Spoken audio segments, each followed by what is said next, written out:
Yang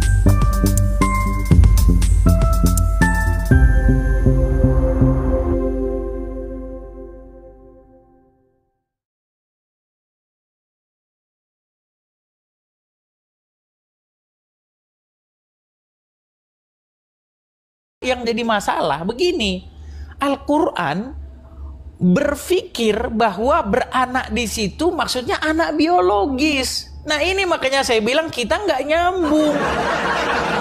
Tidak ada di dalam perjanjian lama, Mas Edis, maupun perjanjian baru, Roh Kudus pernah dinarasikan sebagai Tuhan. Tidak ada. Ayat ini membantah tiga agama sekaligus. Satu, orang Nasrani yang mengatakan Isa adalah anak Allah. Orang Yahudi yang mengatakan Uzair adalah anak Allah. Teman-temanku, Shalom, berjumpa lagi dalam YouTube channel Tanya Aja Pasti Kujawab. Berikut ini kita akan menyaksikan sebuah diskusi agama antara apologet Kristen, Edis TV bersama dengan Muslim. Seperti apa diskusinya? Saksikan video ini dari awal sampai akhir dan semoga memberikan pencerahan ya. Apa itu? Ada orang Kristen dan sebagian kecil orang Islam. Ada satu orang Kristen lalu bilang begini, Edis itu kerjaannya sama Wafi sabung Tuhan katanya. Loh, jadi yang Kristen sama yang sebagian Islam ini kayaknya dia iri, dia hasut, sehingga ada yang berusaha melaporkan ke polisi. Kalau bagi kami Mas Edis, orang Islam ya, kita menyampaikan kebenaran, kita menyampaikan hak-hak Allah misalnya. Lalu ada orang yang memberi hadiah, itu halal. Entah kalau di agama Mas Edis gimana aja. Ya sah-sah saja, nggak masalah. Ya. Sampai bilang Edis itu akan saya hajar nanti kalau nyampe ke Indonesia katanya. Apa? Kristen dia. Kristen. Siapa? Gak tahu siapa namanya. Ya biarkanlah anjing menggonggong kafilah berlalu. Yuk silakan, gimana ini? Ya, apa temanya? Terserah, apa kira-kira yang paling esensi? Sebenarnya yang paling esensi itu Ustadz Wafi, ya. Yang paling esensi antara Islam dan Kristen itu sebenarnya yang kita sampaikan kemarin, bahwa apa yang diajarkan oleh Muhammad dengan apa yang diajarkan oleh nabi-nabi di dalam Bible itu memang lain. Itu sudah kemarin. Menu aja, gini aja. Tapi gini Ustadz Wafi, setuju nggak bahwa Muhammad itu memberitakan Tuhannya orang-orang Quraisy dan nabi-nabi di dalam Bible itu memberitakan tentang Tuhannya bangsa Israel? Nggak setuju. Kalau dibedain kayak gitu seolah-olah beda nanti. Kan memang ada beda. Tuhan yang berbeda berarti. Tapi kan memang beda. Gini Mas Edis, mau tidak mau kita harus sepakat Mas Edis. Semua agama mengabarkan Tuhannya masing-masing, tapi ya hanya ada satu Tuhan nih yang paling benar. Mau tidak mau, yang menciptakan semua orang sedunia ini pasti satu Tuhan. Tapi mereka mendefinisikan Tuhannya masing-masing, kepercayaan masing-masing, kan begitu? Nah, sampean definisikan Tuhan Anda, jangan Mas Edis, jangan fokus ke Tuhannya Islam saja. Tuhan Mas Edis harus bisa didefinisikan, baru saya menjelaskan Tuhan saya, gitu loh. Boleh, silakan. Jadi temanya adalah spesifikasi Tuhan. Siapa yang paling pantas menjadi Tuhan? Allah boleh atau Yesus? Boleh. Tapi itu nanti akan cenderung debat kusir, nanti debat iman nanti. Kan kita kan kita gantian ngomong, kan kita tinggal dibuktikan aja. Oh boleh, sangat boleh. Ya, siapa dulu yang ngomong? Karena Pak Ustadz yang membawakan tema malam ini, karena Gus Wafi yang ingin menjelaskan duduk perkaranya, maka kita berikan kepada Gus Wafi untuk pertama berbicara. Silakan. Ya, nunggu selesai ini ya. Saya kira perdebatan tentang ketuhanan itu tuh yang paling esensi memang.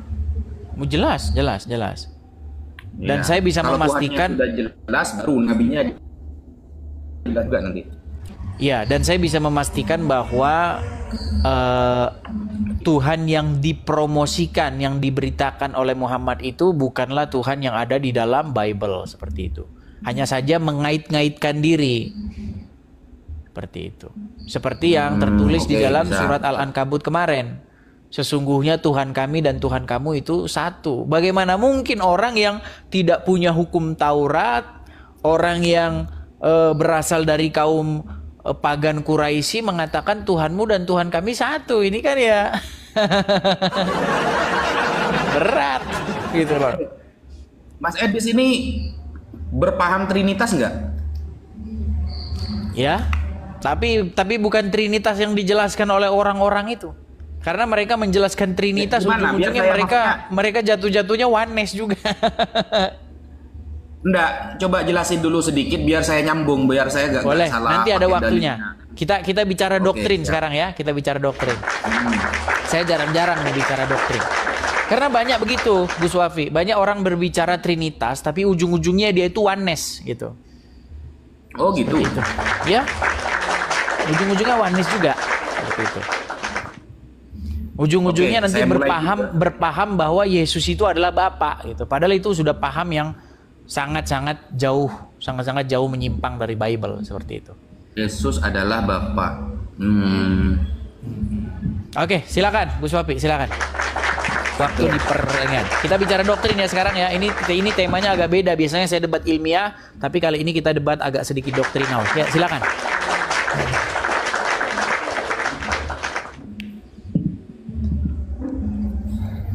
Oke, bismillahirrahmanirrahim. Alhamdulillah wassalatu wassalamu ala Rasulillah Sayyidina Muhammad ibn Abdillah wa ala alihi wa sahbihi wa man wala amma ba'd. Sahabat muslimin yang dirahmati oleh Allah dimanapun kalian berada, dan teman-teman Kristen semua, satu negara, satu tanah air. Jadi ini kita sedang membahas, ini beda ya teman-teman ya. Biasanya kalau sama Mas Edis ini pembahasannya lebih ke data tentang Rabbun, tentang Nabi Muhammad dan lain sebagainya. Ini kita lebih menjelaskan tentang siapakah Tuhan kita sebenarnya dan siapakah yang paling berhak dituhankan. Lebih ke doktrinal memang. Nah, jarang-jarang kita akan berdiskusi seperti ini karena ini sebenarnya keyakinan masing-masing. Cuma nanti kita akan saling bertanya doktrin mana yang bisa menjelaskan secara data dan fakta. Bismillahirrahmanirrahim. Di dalam bernama Allah. Allah memiliki sifat. Sifat Allah ini dibagi menjadi dua. Ada sifat yang berkaitan dengan zat Allah, dengan diri Allah. Ada sifat yang berkaitan dengan pekerjaan Allah. Itu beda. Sifat yang berkaitan dengan diri Allah, seperti sifat 20 misalnya. Ada wujud, qidam, Allah tidak berawal, baqa, Allah tidak berakhir. Kemudian mukhalafatul lil hawadithi, tidak boleh sama dengan apapun, qiyamuhu binafsihi, tidak boleh bertempat dan lain sebagainya. Itu berkaitan dengan sifat dirinya. Nah, sifat Allah yang fidzat, yang berkaitan dengan dirinya ini tidak boleh menerima kebalikannya. Jadi kalau Allah itu maha dahulu, maha awal, maka tidak boleh Allah itu nomor dua. Kalau Allah itu kekal, maka tidak boleh Allah itu mati. Nah, istilah Tuhan mati itu tidak boleh di dalam Islam. Kenapa? Karena bertentangan dengan sifatnya dia maha kekal. Kekal itu artinya tidak pernah terjadi kematian walaupun hanya 1 detik. Tidak boleh terjadi kematian walaupun hanya 1 detik. Itu ya. Kalau sifat yang berkaitan dengan fi'lullah, af'alullah, pekerjaan-pekerjaan Allah, maka menerima kebalikannya. Contoh, Allah zat yang maha meninggikan derajat, ar-rafi'. Maka Allah juga maha menurunkan derajat orang, al-khafid. Allah maha memberi rezeki, al-mu'ti. Maka Allah juga zat yang maha menahan rezeki, al-mani'. Nah, itu berlaku kebalikan. Kalau yang dibahas adalah pekerjaan Allah. Kalau yang dibahas tentang diri Allah, sifat yang melekat kepada diri Allah, maka tidak boleh berlaku kebalikannya. Maka tidak boleh yang namanya Allah menyamakan dirinya dengan manusia, dengan makhluk, dengan ciptaannya. Karena Allah punya sifat yang namanya mukhalafatul lil hawadithi. Tidak boleh sama seperti apapun. Tidak boleh sama. Sehingga Ketika dulu orang Yahudi bertanya kepada Nabi Muhammad, "Ya Muhammad, sif lana rabbak." Wahai Muhammad, tolong beritahu kami ciri-ciri Tuhan kamu seperti apa. Maka Nabi Muhammad diturunkan oleh Allah surah Al-Ikhlas. Qul huwallahu ahad, Allahus samad, lam yalid wa lam yulad. Allah tidak beranak dan tidak diperanakkan. Maksudnya apa? Maksudnya ayat ini membantah 3 agama sekaligus. 1, orang Nasrani yang mengatakan Isa adalah anak Allah, orang Yahudi yang mengatakan Uzair adalah anak Allah, orang kafir Quraisy yang mengatakan Lata, Uzza, Manat adalah anak Allah. Itu dibantah dengan kalimat lam yalid walam yulad. Tak ada istilah anak, tak ada istilah bapak dalam Islam. Allah Esa, Ahad. Nah, kemudian Nabi Muhammad memberitakan tentang Allah Subhanahu wa Ta'ala ini melalui perantara malaikat Jibril yang beliau membawa wahyu itu minas sama'id dunya, dari langit dunia, atau kita sebut dengan Baitul Izzah. Nah, wahyu itu datang dari malaikat Jibril yang aslinya datang dari Allah Subhanahu wa Ta'ala untuk mengajak kepada seluruh umat di semesta alam ini, karena Nabi Muhammad adalah satu-satunya. Ingat, Nabi Muhammad satu-satunya utusan Allah yang rahmatan lil alamin, menjadi rahmat bagi seluruh alam. Nggak ada utusan dari dulu yang diutus untuk seluruh bangsa di dunia. Nggak ada. Nggak ada. Hanya Nabi Muhammad sallallahu alaihi wasallam. Mungkin itu yang bisa saya sampaikan. Sekian. Terima kasih. Baik, terima kasih supportnya teman-teman. Teman-teman yang memberikan gift, terima kasih ya teman-teman ya. Ya, saya tanggapi ya, Gus Wafi ya. Baik. Jadi ini mengingatkan saya pada peristiwa sekitar ya kurang lebih 10 tahun yang silam, pada waktu saya betul-betul sungguh-sungguh ingin mencari kebenaran. Jadi sebenarnya kalau kita belajar agama, ya, belajar pencarian Tuhan. Saya dulu mencari Tuhan sekitar 10 tahun yang silam. Saya belajar, saya pelajari, ya. Sebenarnya ada kurang lebih 4.000 agama di bawah kolong langit ini. Nah, dari 4.000 agama ini ada jutaan Tuhan dari berbagai macam agama itu. Agama ini Tuhannya ini. Agama, gak usah jauh-jauh. Kalau kita ke pedalaman Papua, itu di sana ada banyak sekali agama dan ada banyak sekali Tuhan-Tuhan. Ya, suku ini nyembah ini, suku ini nyembah itu. Di negara kita saja ya, kalau kita betul-betul menggali sejarah, setiap suku bangsa itu Tuhannya lain-lain. Sebelum masuknya Islam, sebelum masuknya Kristen. Nah, sekarang begini, ternyata kalau kita betul-betul menyelidiki secara teliti dari jutaan Tuhan, dari jutaan agama, itu cuma dibedakan jadi 2 macam. Ya, Tuhan yang dikonsep, ya kan? Tuhan yang dikonsep dan Tuhan yang menyatakan diri. Nah, ini bedanya ini. Nah, seperti yang Gus Wapi katakan, Tuhan harus begini, harus begitu, tidak boleh begini. Ini yang saya sebut dengan Tuhan konsep. Tuhan hasil hayalan manusia. Kemana kameranya Gus Wapi ini? Ada WA tadi. Oke. Nah, begini Gus Wapi, apa yang membedakan kekristenan ya atau Yahudi, juga Yahudi, masuk di situ Yahudi ya, dengan agama-agama lain? Kalau dalam agama-agama lain seperti Islam, ya karena kita bicara Islam dan Kristen, itu memang sesembahannya atau Tuhannya itu dikonsep. Jadi kita nggak bisa bikin Tuhan gitu. Karena Lia Eden pun bisa. Lia Eden dia bisa duduk-duduk di depan rumah, lalu dia merenung-merenung begini, Tuhan begitu begini tuh. Itu namanya Tuhan konsep. Tapi Tuhan di dalam Bible itu Tuhan yang menyatakan diri. Saya akan kutip ayatnya ya. Saya akan kutip ayatnya. Misalnya di dalam Ulangan ya, Ulangan pasal yang keempat. Saya mulai dari ayat yang ke-31. Perhatikan. Sebab Tuhan Allahmu adalah Allah penyayang ia tidak akan meninggalkan aku atau memusnahkan engkau. Ia tidak akan meninggalkan atau memusnahkan engkau, dan ia tidak akan melupakan perjanjian yang diikrarkannya dengan sumpah kepada nenek moyangmu. Sebab cobalah tanyakan dari ujung langit ke ujung langit tentang zaman dahulu yang ada sebelum engkau, sejak waktu Allah menciptakan manusia di atas bumi. Apakah ada pernah terjadi suatu hal yang demikian besar, atau apakah pernah terdengar sesuatu seperti itu? Pernahkah suatu bangsa mendengar suara ilahi yang berbicara di tengah-tengah api seperti yang kau dengar dan tetap hidup? Atau pernahkah ada suatu Allah mencoba datang untuk mengambil baginya suatu bangsa dari tengah-tengah bangsa lain dengan cobaan-cobaan, tanda-tanda, serta mujizat-mujizat, dengan peperangan, dengan tangan yang kuat dan lengan yang teracung, dengan kedahsyatan-kedahsyatan yang besar seperti yang dilakukan Tuhan Allahmu bagimu di Mesir di depan matamu. Jadi bedanya begitu, Ustadz. Tuhan di dalam Bible itu datang menyatakan bagaimana dirinya dia.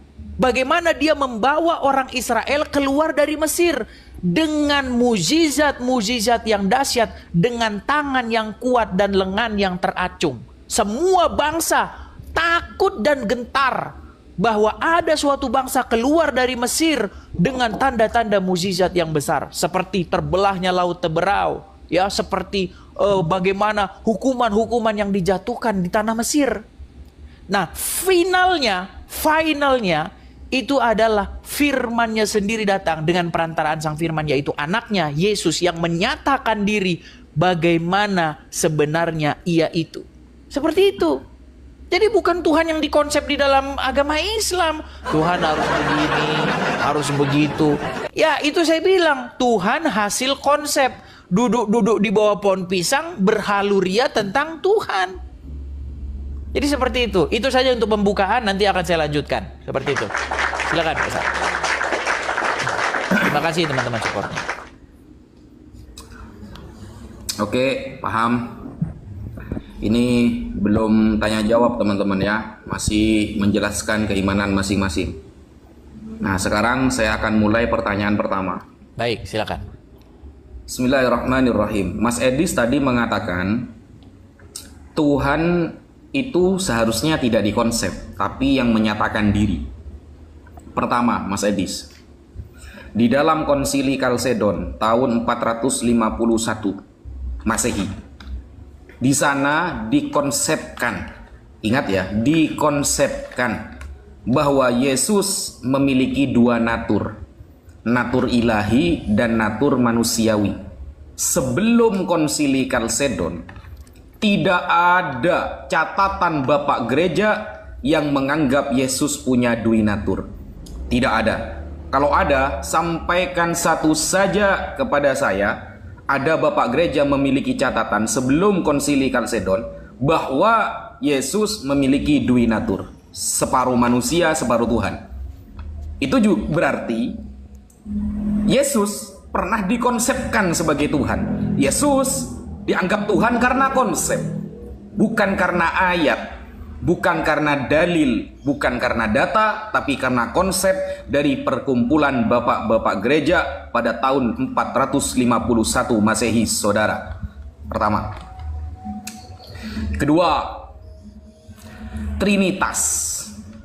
Trinitas itu konsep, Mas Edis. Ayat-ayat yang dipahami lalu menjadi konsep. Trinitas, ada istilah Bapa, Roh Kudus, dan Firman atau Anak. Itu konsep. Kenapa? Tidak pernah tercatat di dalam Perjanjian Baru, Mas Edis, maupun Perjanjian Lama. Roh Kudus, ya, dinyatakan sebagai Tuhan, tidak ada. Saya ulangi ya. Tidak ada di dalam Perjanjian Lama, Mas Edis, maupun Perjanjian Baru, Roh Kudus pernah dinarasikan sebagai Tuhan. Tidak ada. Karena itu hanya sebuah konsep. Kenapa? Karena yang saya pahami, Mas Edis, yang saya pahami, nanti bisa diluruskan kalau ini karena kitab suci jenengan. Di dalam Yohanes 3 nomor 34, setiap orang yang diutus oleh Allah, dialah yang memberitakan tentang firman Allah.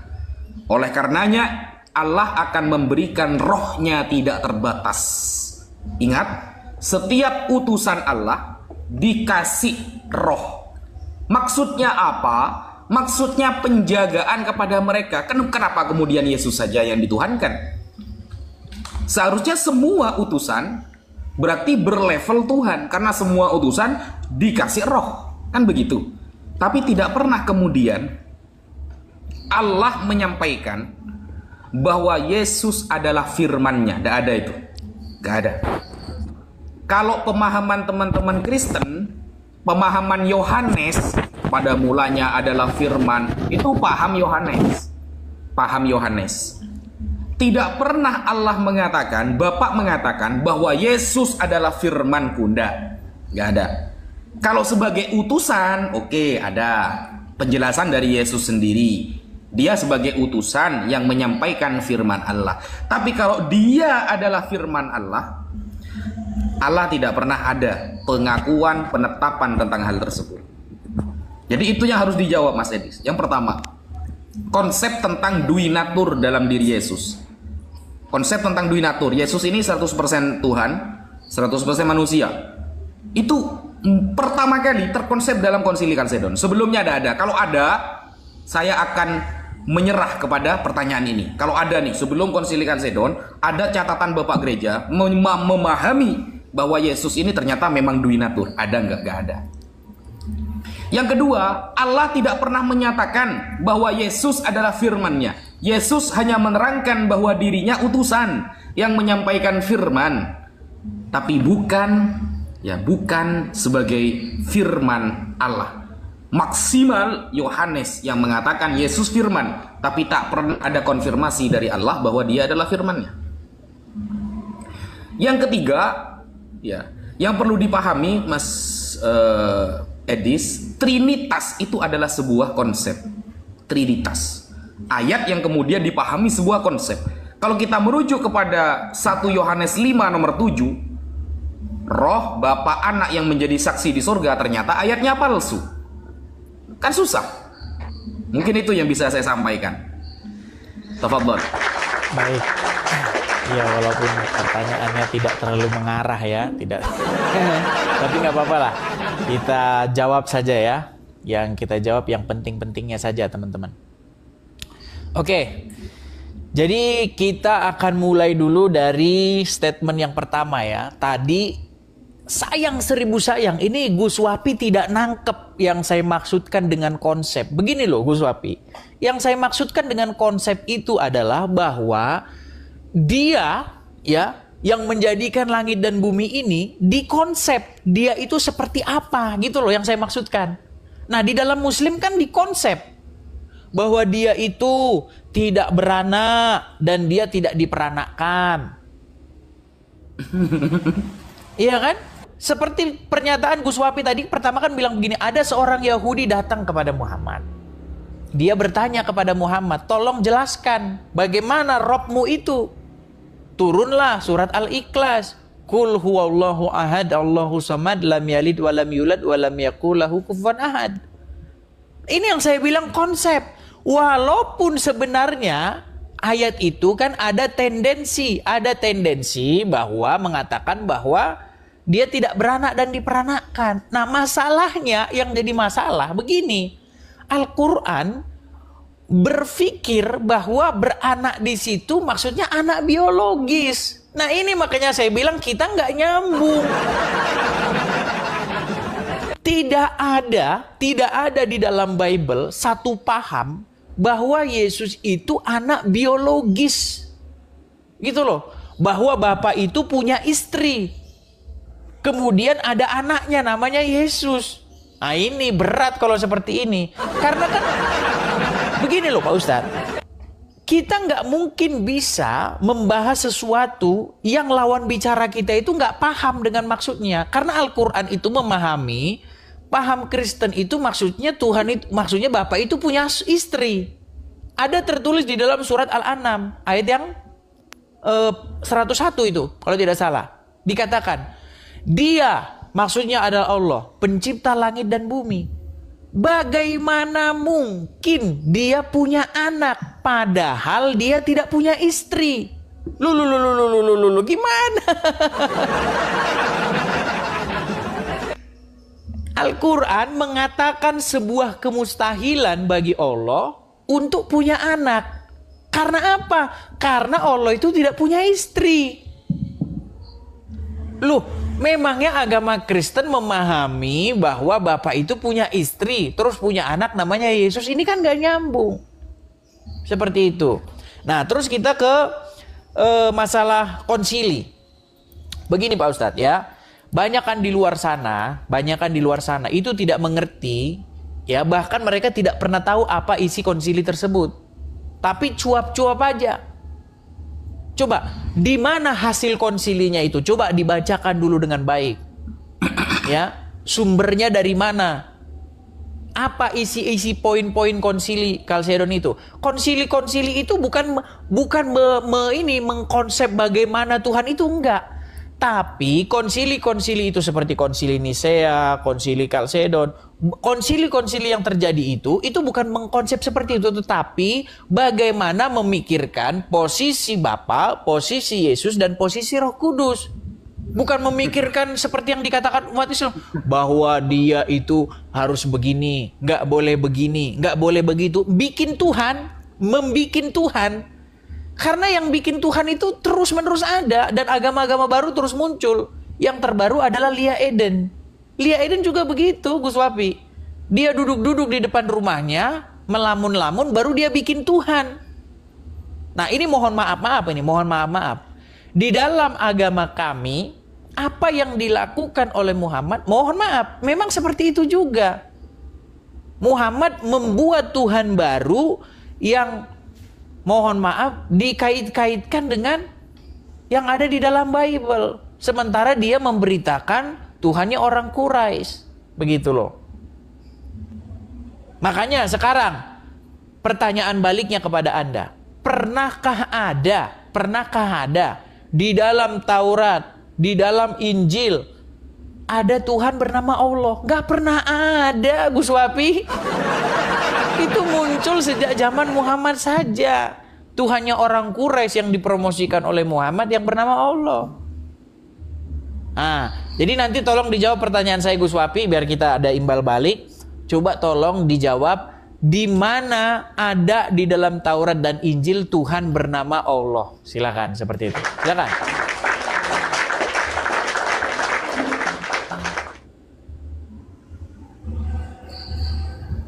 Silakan Gus Wafi. Oke. Berat ini, sulit. Silakan.